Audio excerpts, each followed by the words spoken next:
Let's get started. To begin the day, we have with us Mr. Kamal Manocha, the CEO of PMS AIF World, indulging in a one-on-one discussion with one of the most popular portfolio managers of today's times, Mr. Saurabh Mukherjea. Mr. Mukherjea is the founder and chief investment officer of Marcellus Investment Managers, which was incorporated in August 2018, and the firm's application to conduct portfolio management services was approved by SEBI in October 2018. He is the former CEO of Ambit Capital and played a key role in Ambit's rise as a broker and a wealth manager. When Mr. Mukherjea left Ambit in June 2018, assets under advisory were $800 million.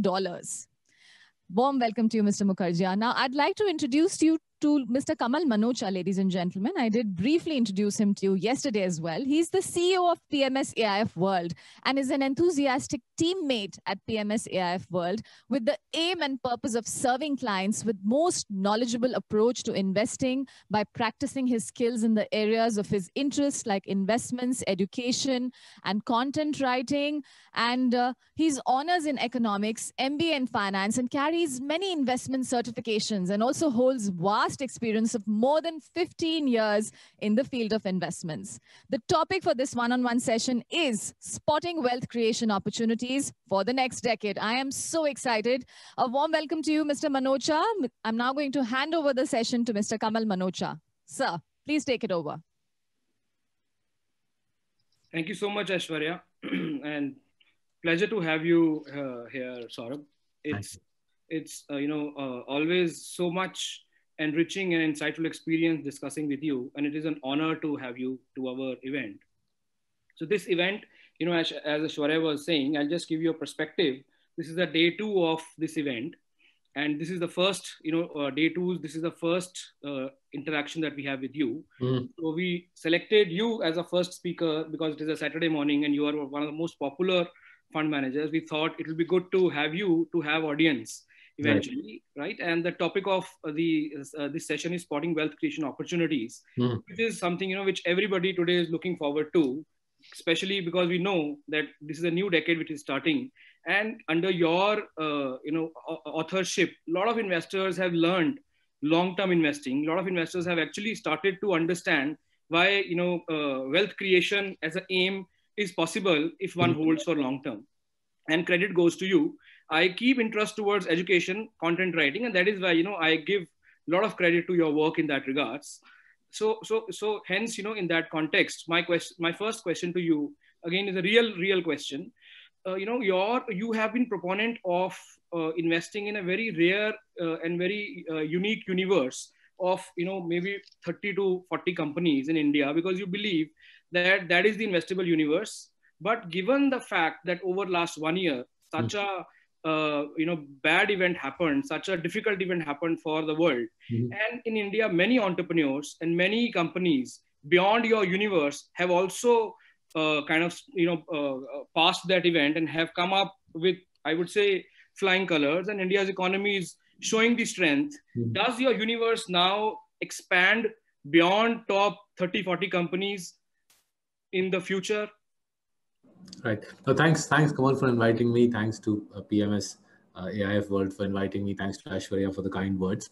So, Kamal, one thing worth realizing is the wealth creation opportunities of the next 10 years will be very similar to the wealth creation opportunities of the last 10 years, of the last 20 years, and indeed of the last 100 years.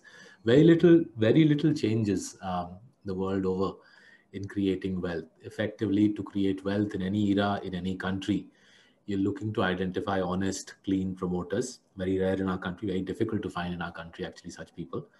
Secondly, you want the promoter, the CEO of the company to be selling a product that the public wants, or selling a service that the public wants. And thirdly, you want the company to be a monopolist, right? So these are simple principles which work in any country, in any era, before COVID, after COVID, 10 years from now, long before I'm gone from this planet, right? Long after I'm gone from this planet. Now, what I think happens is people panic. People panic and they get greedy. And we've seen both in the last 12 months. Last year, January, February, March, needlessly, millions of investors panicked and sold their portfolios. They simply weren't looking at the data. The data, even by mid-March, it was clear that COVID was not going to be the catastrophe people were forecasting. If we looked at the published data in our country itself by mid-March, it was clear that COVID is simply not a threat, even remotely comparable to other diseases like tuberculosis in our country. Tuberculosis is 6 times as fatal as COVID in our country. But because people were panicking, it was such a great opportunity for anybody who was willing to keep a level head. Secondly, the second reason why opportunities open up beyond people panicking is the second reason opportunities open up for investors like ourselves is, thank you.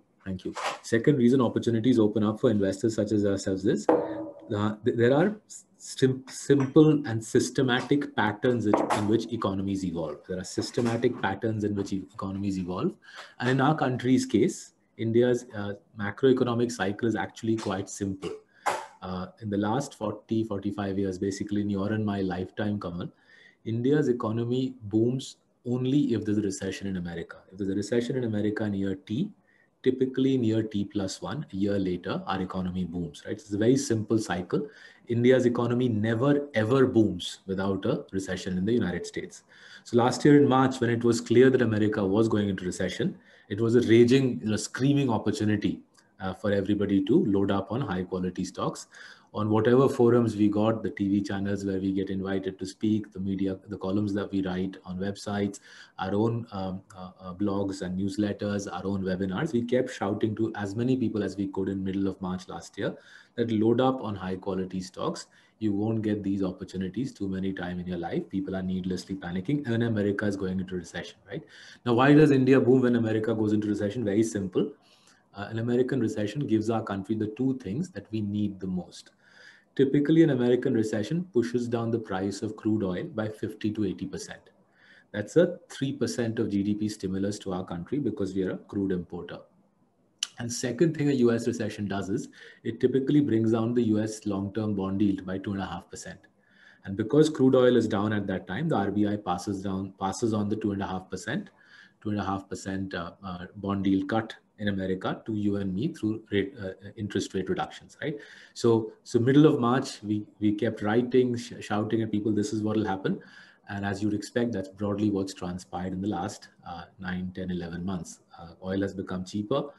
The government has benefited from that by loading up oil prices with duties, improving their fiscal position on the back of the drop in the crude oil price, and cost of capital in our country is down by 2.5%. And as you'd expect, that has triggered the beginnings of an economic recovery. I reckon we are in year 1 of a 3-year recovery. Now, what will happen now, Kamal, is the greed phase, right?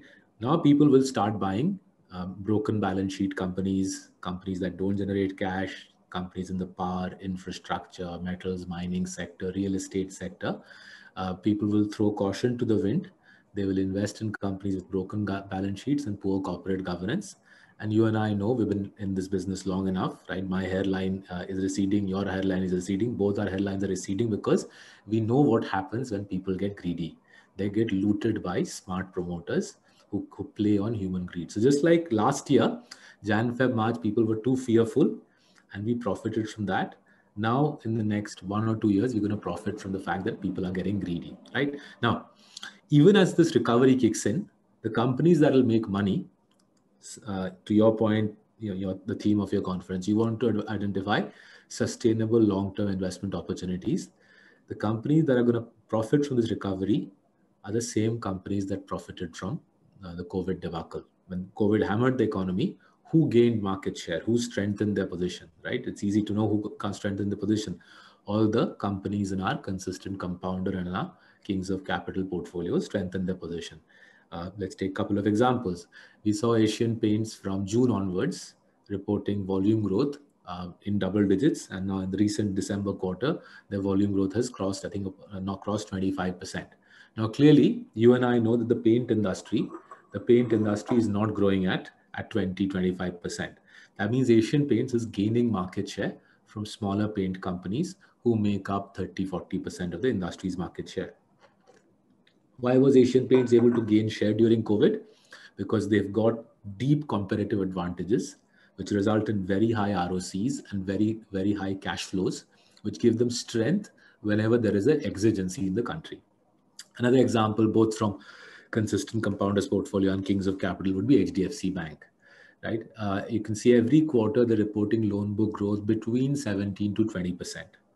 The RBI is saying system credit growth is 5%. That means HDFC Bank is gaining market share every single quarter. And remember, this is a time when there's been a CEO change. There's been a CEO change at HDFC Bank, right? Now, the interesting thing about our country is these companies have been around for 20, 30 years. In Asian Paints' case, for 70 years, right? So have been other companies in our portfolio, which have grabbed lots of market share in the last 9, 10 months. Companies like Page Industries, companies like Pidilite, companies like Relaxo, right? And these are the companies who, as the economy recovers over the next 2, 3, 4 years, are going to make even more money, right? But what will happen? The average Joe who's entering the stock market on the back of the budget, he doesn't know this. So what will he and she go buy? They'll go and buy a broken balance sheet construction company, some road builder. They'll buy a metals and mining company. They'll buy some third-rate stockbroker, right? And then obviously, over the next 2, 3 years, they will lose their wealth as those companies fall apart in the economic down cycle. Now, this is the story of our country. 20 to 25 monopolists now account for 70 to 75% of India's profits. Right? It's a very concentrated country. There are 6,000 companies listed, but 20 to 25 monopolists are taking home 70 to 75% of the entire economy's profits. And for your viewers today, for PMS AIF clients, the simple mantra to benefit from this incipient economic recovery is load up on these 20 to 25 monopolists, companies who are clean, who sell products and services which are essential for day-to-day life, and who have Himalayan barriers to entry. And that is the enduring theme in creating wealth in India. If you want me to highlight one new theme, right? If you want me to highlight one new theme, what we have realized over the last 2 to 3 years is, as our country gets networked, as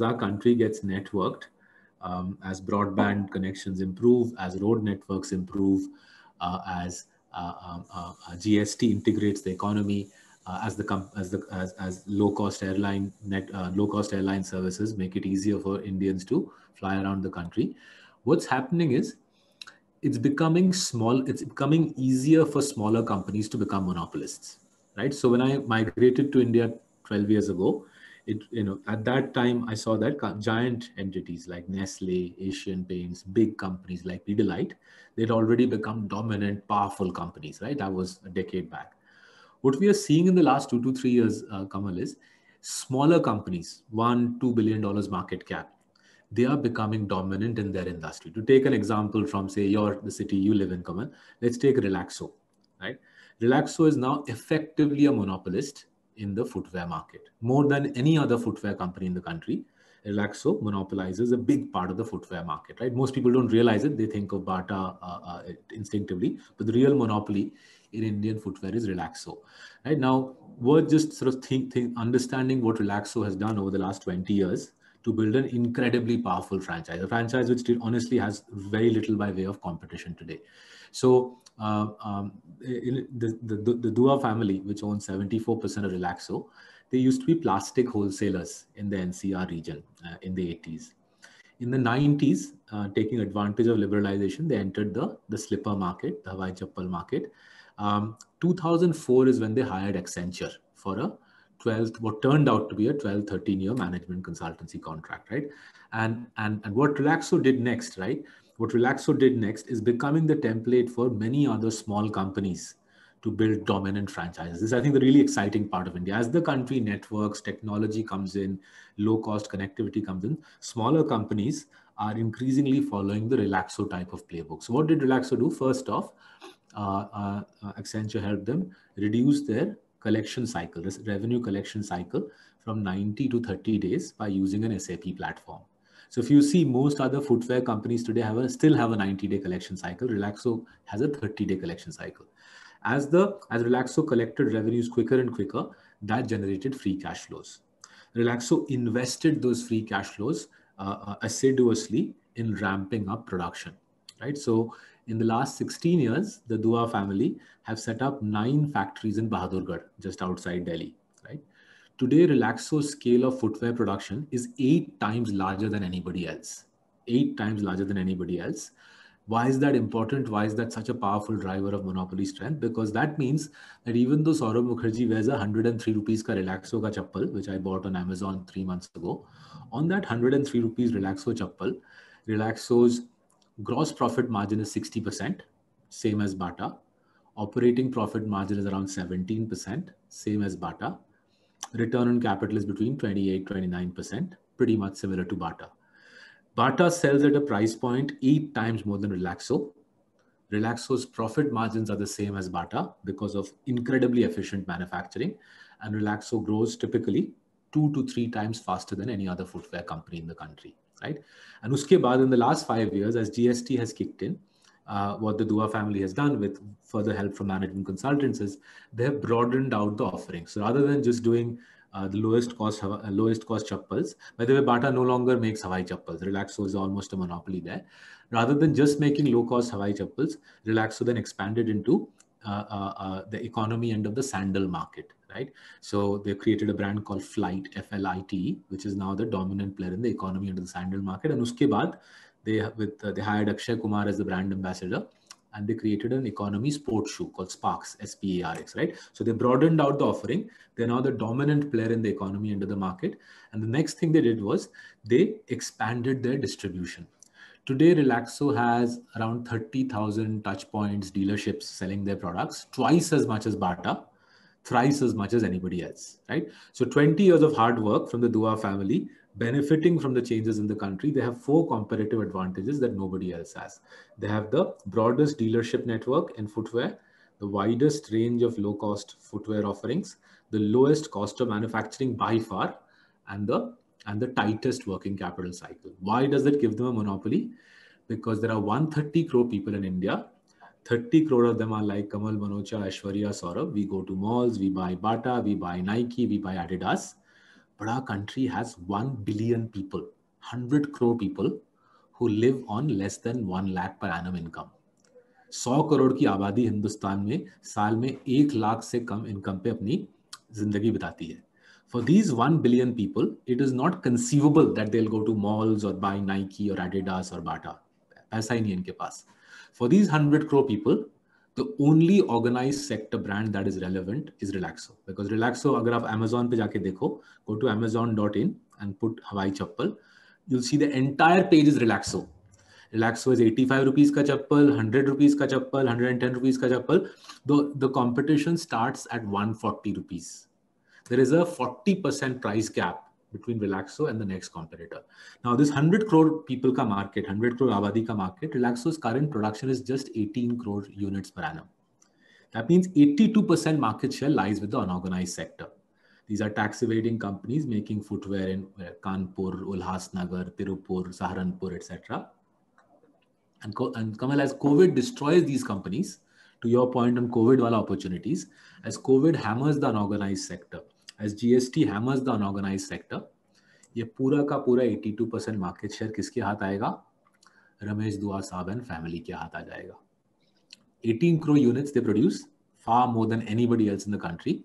But that 18 crore units are going to become close to 100 crore units a decade out. Now, how much wealth will that create for us? Today, Relaxo's market cap is around $2.5 billion. Relaxo compounds profits around 20%, pretty steady 20% compounding. Sorry to interrupt. So, because we have only 10 minutes now, and I want, a lot of more information from you. You've understood, right? So you have given your perspective on the fact that, yes, the consistent compounders will continue, from viewers' perspective, right? And then apart from that, in the mid-cap space, a lot of opportunities are coming up. One of them is, for example, Relaxo, as you mentioned and explained. A lot of lot of would be an exaggeration. मेरे ख्याल से 10-15 mid-cap opportunities होंगे, 10-15 large-cap होंगे. Right. That is enough for all your viewers today to make a lot of money for their lives to be changed. Right. So I want to ask you, next question, which is basically in your entire universe, why you do not have any IT companies? Because given the fact that world over, there are FANG companies, all these FANG companies are IT companies. India is also more or less now. I think in a way the answer lies there only. No? So the dominant monopolists in IT are not desi companies. No, the dominant monopolies, as you rightly yourself said, are the FANG companies. Right. If I start a social media network today, can I compete with Facebook? I think we know the answer to that, right? If you start a If you start a search engine tomorrow, can you compete with Google? I think we know the answer to that. In our offshore portfolios, where we play an advisory role, we have TCS in that. We think TCS is the scale gorilla in Indian IT, by far the best of the large IT services companies. And in some of our domestic portfolios, we have InfoEdge, because we believe Naukri.com is a monopoly player in the recruitment classified space. Naukri का honestly कोई competition नहीं है, ना तो LinkedIn है, ना तो Monster है, एक ही बंदा है, monopolist है. So we have couple of stocks, but it's difficult to find beyond these other Indian monopolists in Indian IT. Remember, Marcellus is not bothered आज किस चीज में तेजी चल रही है हिंदुस्तान में. Right, we are least bothered. What we are looking for is clean promoter, essential product service, and dominant monopoly. Indian IT में ज़्यादा monopolies है, ना ही products में है और ना ही services में है, right? TCS is an exception, InfoEdge is an exception. Right. Would you put some light on financials beyond Kotak, Bajaj, HDFC in the mid-cap space? हाँ जी, so हमारे Kings of Capital में Kings of Capital portfolio was launched in July last year to take advantage of the ongoing monopolization of the financial services industry. अगर आप बारीकी से देखें, pretty much the rest of our economy, barring financial services, has already been monopolized, right? बच्चों का दूध, paints, adhesives, cooking oil, hair oil, trucks, cars, etc.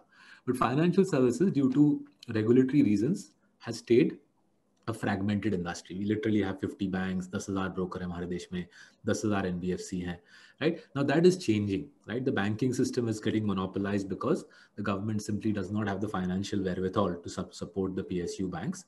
PSU bank के पास 65% market share है.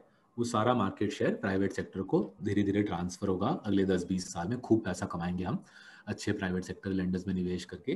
सो किंग्स ऑफ कैपिटल में जैसे आपने बोला, we got HDFC bank, Kotak bank, we also have access there. We also built a reasonably substantial position in AU small finance bank. We think in the Rajasthan area, or especially northwestern India, AU is on its way to building a dominant franchise, clean, powerful, well-run franchise.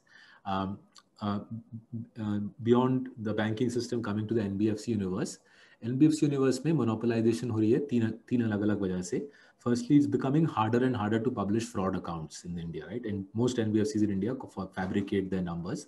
It's becoming harder and harder to do. The audit profession is becoming cleaner in our country. The Ministry of Corporate Affairs is now regulating the audit profession.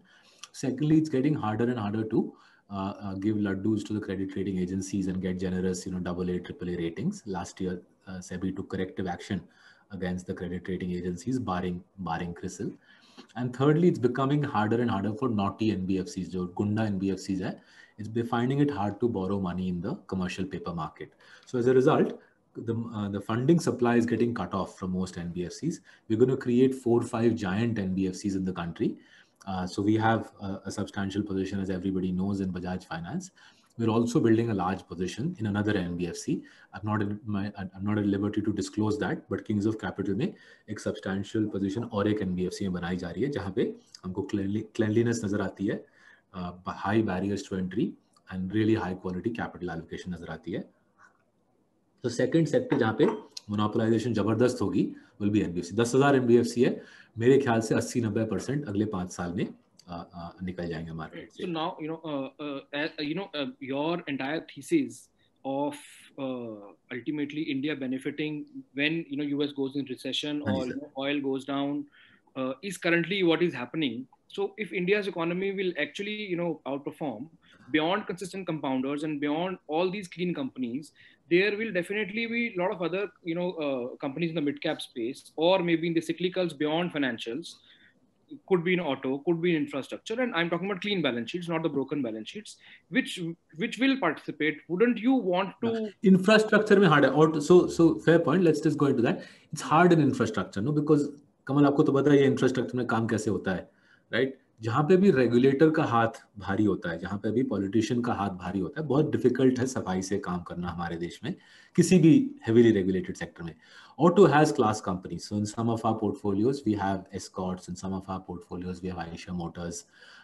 In Little Champs, as many people know, in Little Champs, we have auto ancillaries such as Suprajit Engineering, such as Sterling Tools from Delhi, such as Lumax Industries from Delhi. So auto ancillaries and auto में अच्छे आपको clean place मिलेंगे. And you're right in raising the point. They will benefit from the economic recovery, but infrastructure, real estate, metals, mining, tough to find class plays there. So the investors of consistent compounders will not get opportunity to participate in these plays. Right. So what is the way for those investors who have participated in so think about it, right? We're not here. This is not a socialist paradigm जहाँ पे हमको अपना investor से पैसा लेके पैसा बिखर देना है पूरे देश में, right? That's not our job to do, to take hard-earned money of people. Our job is to invest in companies who generate a massive return on capital from running the business. 40-50% की return on capital आती है. Why is that important? Because अगर business चला के 40-50% return on capital आती है, that means the free cash flow generation of the business is return on capital minus cost of capital, around 30% of capital employed धंधे से हर साल बाहर आ रहा है as free cash flow. Now, what we are looking for is companies that reinvest 2/3 of this free cash flow. Because if you're reinvesting 2/3 of 30%, that means you're reinvesting 20% of capital employed every year. If you're reinvesting that much money every year, Kamal, अगर आप अपने business में, मैं अपने business में, consistent compounds, little champs अपने business में हर साल 20-25% capital employed डालते रहें, the business grows 8 to 10x in 10 years. Your clients, my clients, compound their wealth by 8 to 10 times. And that's what we're looking for. We're not here to spray people's money around across infrastructure, real estate, पैसा बिखरा दो. Real estate infrastructure में उतना return on capital कमाना असंभव है. 20% कमा लो काफी है. 20% return on capital से कुछ मजा नहीं आता. Right. This is the last question that with regards to consistent compounders, which everybody understands in terms of names of the companies. So most of these names look expensive in terms of, valuation on price to earning. And we understand that, why free cash flow is the reason, for those companies to free price because their earnings are rising. But in one of the notes, you had also mentioned that if one tries to wait for a lower price or procrastinates one's decision of investing in these companies, waiting for a lower price, that hardly, adds to any differential return. Could you please explain that note? So let's attack this question in 3 different ways, and I'll do so quickly because 10:30 I appreciate is your deadline as well. So first thing to realize that people far more knowledgeable than me, people like Aswat Damodar and people like Howard Marks have pointed out over the last couple of years that P multiple या PV multiple देख के कभी पैसा नहीं बन सकता, because the denominator of these ratios is not picking up the real value of a company.